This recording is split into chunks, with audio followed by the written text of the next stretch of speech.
Salam əziz şagirdlər. Bu gün biz təbiət 5-ci sinifin dərsliyində biz necə hərəkət edirik mövzusunun izahına baxacağıq. Yadımızda saxlayaq ki, insanın hərəkətini təmin edən iki sistem birləşməsi var. Hansı ki, sümük sistemi ilə deməli sümük və əzələ sistemləri bir yerdə hərəkətimizi təmin edir. Ümumiyyətlə, hərəkətimizin təmin edilməsində iştirak edən sümük və əzələ sistemlərindən əzələ aktiv hissə hesab olunur, sümük isə passiv hissə hesab olunur. Yəni, buraya yazıram, sümük passivdir, passiv, əzələ isə aktiv hissə hesab olunur. Bu nə deməkdir, uşaqlar? Yəni ki, mən əzələmin hesabına hərəkət edirəm. Bəli, sümüklərimiz, skeletimiz bizim bədən formamızı verir. Düzdürmü? Mənə dayaq rolunu oynayır. Ancaq ki, mənim sümüklərimi hərəkət etdirməkdən ötürü mənə nə lazımdır? Əzələ lazımdır. Əzələ sümükə birləşir və sümüklərə hərəkət edilir. Yəni, mənim qolumu qaldırarkən, yeriyərkən, həmin əzələlərimin yığılması nəticəsində, boşalması nəticəsində mən sümüklərimi hərəkət etdirirəm. Ona görə də sümük passiv hissə hesab olunur, əzələlər isə aktiv hissə hesab olunur. İndi gəlin görək, bizim bu sümük hissəmizdə, yəni skeletimizdə, belə deyək də, skeletimiz nələrdən ibarətdir? Ümumiyyətlə, uşaqlar, skelet deyəndə biz kəllənin skeleti, gövdənin skeleti və ətrafın skeleti olaraq qeyd edirik. Baxın, kəllənin skeleti deyirik, gövdənin skeleti, hansı ki, gövdənin skeleti iki hissədən ibarət olacaq və ətraflar da nələr hesab olunur uşaqlar? Qollarımız və ayaqlarımız hesab olunur, ətrafların skeletindən ibarətdir. İndi gəlin bir baxaq görək, kəllənin skeleti, gövdəmizin skeleti və ətraflarımızın skeleti nələrdən ibarətdir? Deməli, uşaqlar, kəllənin skelet sümüklərindən danışanda birinci, kəllədə bir neçə sümükdən ibarət olub, kəllə skeletimiz, yəni beyni qoruyan dəbilqə rolunu oynayır. Yəni, kəllə qapağı sümüklərimiz bir-birinə hərəkətsiz şəkildə birləşmişdir və bunlar bizim beynimizi qoruyur. Nə yazırıq bura? Deyirik ki, kəllə sümükləri hərəkətsiz birləşir və beyni neynir uşaqlar? Qoruyur. Yeganə başda, yəni yeganə kəllə skeletində, yeganə deməli kəllə skeletində hərəkətli birləşən sümük, hansı sümükdür uşaqlar? Birləşən sümük alt çənə sümüydür. Özünüz də danışanda, özünüz də hiss edirsiniz. Məsələn, mən bu dəqiqə danışıram, mənim alt çənəm hərəkət edir. Amma digər başımda olan, kəllə skeletimdə olan digər sümüklər hərəkət etmir. Çünki mənim sadəcə və sadəcə alt çənə sümüyüm nədir uşaqlar? Hərəkətlidir. Kəllədə olan yerdə qalan sümüklər isə hərəkətsiz hesab olunur. Hərəkətsizdir zaten hesab olunur deyəndə. Sonra gəlirik biz gövdəmizə. Gövdə skeleti, uşaqlar, gövdə skeleti ibarətdir döş qəfəsindən, döş qəfəsi və nədən? Onurğa sütunundan ibarətdir. Onurğa sütunu. İndi baxaq görək. Döş qəfəsini nə əmələ gətirir? Onurğa sütununu nə əmələ gətirir? Ümumiyyətlə, birinci nədən danışaq? Döş qəfəsi görək hansı orqanlarımızı qoruyur? Döş qəfəsi ürək və ağciyər orqanımızı neynir uşaqlar? Qoruyur. Onurğa sütunu isə onurğa beynini qoruyur. Onurğa beynini qoruyur. İndi baxırıq. Döş qəfəsini təşkil edən sümüklər deyəndə biz birinci döş qəfəsinə danışacağıq.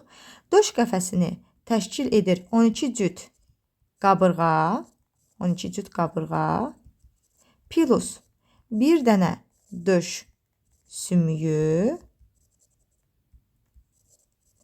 və bunlar da birləşir 12 ədəd nəyə? Döş fəqərəsinə.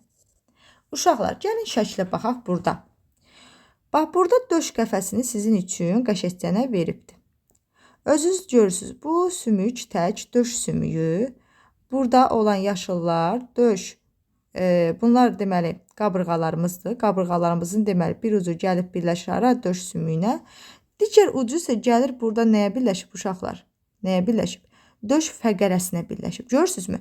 Döş fəqərəsi onurğa sütununun bir hissəsidir. Tamam. Deməli, mən döş fəqərələrinə həm döş qəfəsində deyəcəm, çünki birləşməni əmələ gətirən onlardır. Həm də təbii ki, onurğa sütununda şöbələri, hissələr sayanda orada da adını çəkəcəm. Yəni, bu hissəni qarışdırmırsınız. Deməli, bir daha deyirəm, döş qəfəsini yaradan 12 cüt qabırğadır, bir döş sümüyüdür, 12 ədəd də döş fəqərəsidir. Yəni, ümumi neçə sümük var uşaqlar burada? 37 sümük var. Daha sonra onurğa sütununa gəlirik. Baxın, qırmızı sizə verilən, bu qaraları sildirəm sizin üçün. Qırmızı verilən nədir uşaqlar? Onurğa sütunudur. Bax, bu hissə onurğa sütunudur. Onurğa sütunu hissələrdən təşkil olunubdur. Hansı hissələrdir? Bunları da burada yazacağım. Deyirəm ki, buradan da bir sizin üçün xətt çəkirəm ki, qarışmasın. Deməli, onurğa ibarətdir boyun şöbəsindən 1, 2 döş şöbəsindən, 3 bel şöbəsindən, 4 oma şöbəsindən, 5 isə büzdüm şöbəsindən. Büzdüm. Boyun şöbəsi uşaqlar 7 fəqərədən ibarətdir.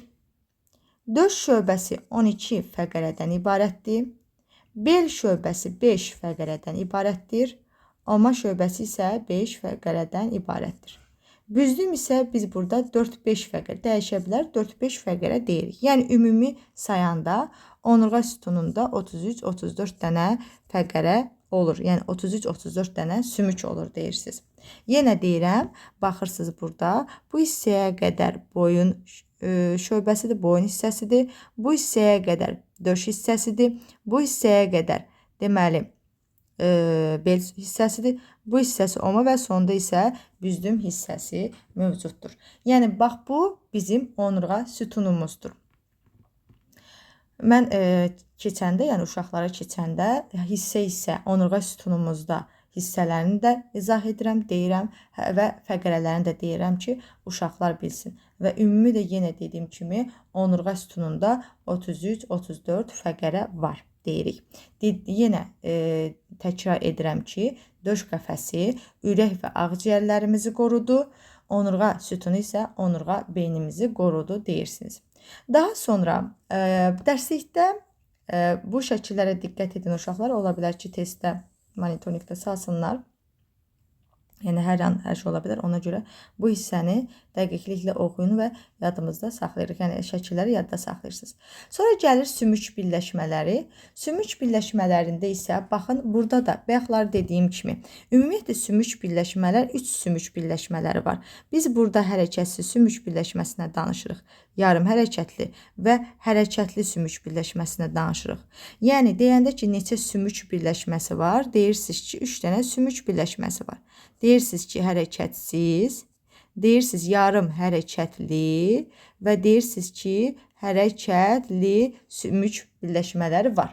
İndi baxırıq, hərəkətsiz sümük birləşməsi kəllənin əksər alt çənə sümüyündən başqa, baxın, xəttini çəkdim. Alt çənə sümüyündən başqa digər sümüklər hərəkətsiz birləşib. Alt çənə sadəcə yeganə sümükdür ki, kəllə də hərəkətlidir.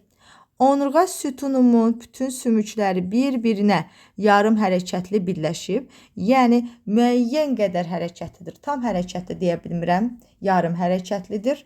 Amma mənim ətraflar deyəndə nə nəzərdə tutulur uşaqlar? Qollarımın və ayaqlarım, düzdürmü? Ətraflarımın sümükləri isə hərəkətlidir. Bu hərəkətliyi təmin edənsə oynaqlardır. Baxın, bu sözü yaddan çıxartmırıq. Oynaqlar mənim ayaqlarımı, qollarımı neynir? Hərəkətlidir. Yəni, belə deyək, burada bir şarik görürük də, oynaqlar şarikdir. Yəni, sizə həmişə izah edəndə necə deyirəm? Bir şarikdir, əlimizdə fırladırıq. Oynaq da elədir. Yəni, hərəkətliliyi təmin edir. Deməli, deyirik ki, qollarımız və ayaqlarımız həmin oynaqlar vasitəsilə hərəkətlidir. Sonra sümüklərimiz uşaqlar sına bilər. Mən sınan sümüklərimin, yəni qırıqları Sınan sümüklərimi uşaqlar rentgen vasitəsilə nə edirəm mən? Müəyyən edirəm. Rentgen vasitəsilə müəyyən edirəm və sınan sümüklərimizi də hərəkətsiz saxlamaq üçün cips sarğısına qoyulur ki, o tez zamanda bitişsin və əvvəlki vəziyyətinə qayıtsın. Əzələlərimizə baxırıq. Yenə bayaq dediyim kimi sümüklərimin hərəkəti əzələlərdən asılıdır. Əzələlər sümüklərə birləşir və əzələlərin yığılması və boşalması nəticəsində sümüyüm hərəkət edir. Yadda saxlayırıq. Əzələlərimiz yığılarkən əzələ qısalır və qalınlaşır. Baxırsınız, yığılmış əzələnin şəkli budur. Gördüyünüz kimi qısalıb və yığılıb. Amma əzələ boşalanda isə əvvəlki vəziyyətinə qayıdır, yəni nazikləşir və yenidən uzanır. Baxın, bu boşalmış əzələdir uşaqlar. Görürsünüz, əvvəlki vəziyyətində nazik, boşalmış şəkildə və uzanıb. Amma yığılan əzələ isə qısalmış vəziyyətdədir və neyniyibdir? Qalınlaşıbdır. Yadda saxlayırıq. Əzələ yığılanda sümük dartılır, əzələ boşalanda isə sümük də boşalmış vəziyyətdə olur, yəni geri vəziyyətinə, əvvəlki vəziyyətinə qayıdır. Yəni mənim əzələlərim bir-birinə əks təsir edir. Yəni biri yığılanda digəri boş vəziyyətdə olmalıdır. Yəni hər ikisi eyni anda yığılmış, hər ikisi eyni anda boşalmış vəziyyətdə olmur. Şəkilləri görürük. Birində qolunu bükməsini verib sizə, birində qolun açmasını veribdir. Mən əgər qolumu bükürəmsə, düzdürmü? Bu qolumun iç tərəfində iki başlı əzələsi var. Arxa tərəfində üç başlı əzələ var uşaqlar. Mən qolumu bükürəm. Bükən zaman nə olur? Hamı elə mən dedikcə siz deyin. Qolumuzu bükək. Bükəndə qolumuzun üst hissəsi, bax elə özünün şəkildə göstərdiyi hissə, yəni bazu sümüyünün üst hissəsində bir yumrulaşma oldu. Yığılma baş verdi uşaqlar. Düzdürmü? Qalınlaşma. Bu iki başlı əzələdir ki, qalınlaşır, yığıldı, qalınlaşdı. Bu halda mənim qolumun arxasında olan, yəni bu hissəsində olan üç başlı əzələm boşalmış vəziyyətdə olur. Özünüz də görürsünüz, yumuşaqdır. Mən qolumu açanda isə tərsinə olur. Mənim iki başlı əzələm, bu hissədə olan əzələm boşaldı, nazikləşdi. Digər, deməli, bazunun arxa hissəsində olan üç başlı əzələm isə neynədir uşaqlar? Yığıldı. Tamam mı? Deməli, mən qolumu bükən zaman iki başlı yığılır, üç başlı boşalır. Mən qolumu açan zaman isə iki başlı boşalır, üç başlı isə yığılır. Və yadımızda saxlayırıq ki, iki başlı əzələ, baxın, görsənir, iki başlı əzələmiz, üç başlı əzələmiz hardadır? Bazu sümüyümünün ətrafındadır. Qolumun yuxarı sümüyü, yəni bu sümüyümüz, bazu, bu qolumun aşağı hissəsi isə, yəni biləyə tərəf olan hissəsi isə sait sümüyü adlanır. Yəni sümüklərimizin də adını bilək ki, birdən bizə orada sual verəndə çaşıb qalmayaq və şəkli də yadımızda saxlayaq. Bugünlük bu qədər. Burada bildiyimiz, yəni önəmli olan şeylər sizin üçün dedim. Təkrar edin həmişə dediyim kimi sizə. Və burada da bir dənə də cümlə var. Qoy sizə bunu da deyək.